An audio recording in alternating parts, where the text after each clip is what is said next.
Programang ito ay rated SPG. Striktong patnubay at gabay ng magulang ang kailangan. Maaaring may masiselang tema, lengguwahe, karahasan, sexual, horror o droga na hindi angkop sa mga bata. Mga kapamilya, magugulat nga ang lahat dahil sa biglaang desisyon ni Lena na magpalipat ito ng presinto na siya namang ikinagulat ni Mando at Rigor. Pinayuhan ni Mando si Rigor na mas mabuti umano yun upang tuluyan ng maputol ang kanilang relasyon at mawala na nga ang pagdududa ni Marites kay Rigor. Dagdag pa ni Mando na mas makakapokus ngayon si Rigor sa kanyang trabaho at sa binubuo nilang kaso.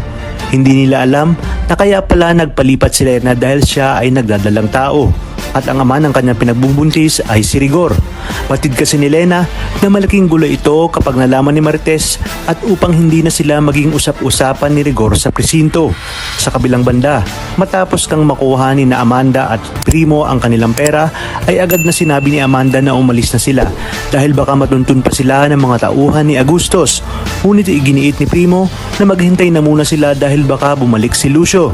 Ang hindi nila alam ay nagpakalangok si Lucio sa alak at bumalik sa Quiapo na duguan at parang palaboy. Hindi alintana ni Lucio na baka matsempuhan siya ng mga tauhan ni Agustos. Buti na lamang ay nakita siya ni Ben kung kaya't agad na tinanong ni Ben kung nasaan umano si Supremo at bakit hindi niya ito kasama.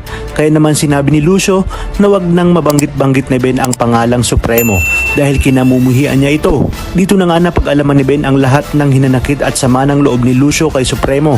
Kaya naman pala isipan sa atin kung si Ben ba ang siyang magiging susi upang magkaayusin na Lucio at Supremo. Samantala, mangyayari na nga ang laban ni Santino at Lawrence kung saan ipinusta ng dalawang coach ni Santino ang kanilang trabaho dahil naniniwala sila na mapagtatagumpayan ni Santino ang laban nito kay Lawrence.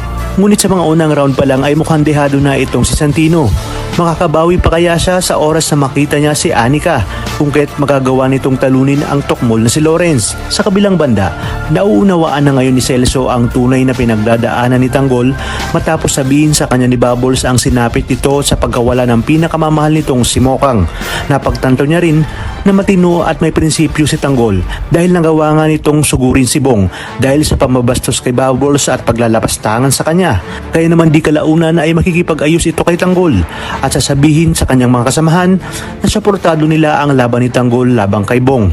Talagang kapanapanabik ang mga susunod na tagpo sa teleseryeng ito. Kaya naman sabay-sabay natin itong aabangan. At kung bago ka pa lamang sa akin channel, ay sana'y huwag kalimutang mag-like at subscribe. Pinutin ang notification bell para updated kayo palagi. Maraming salamat sa inyong panonood at hanggang sa muli, kapamilya.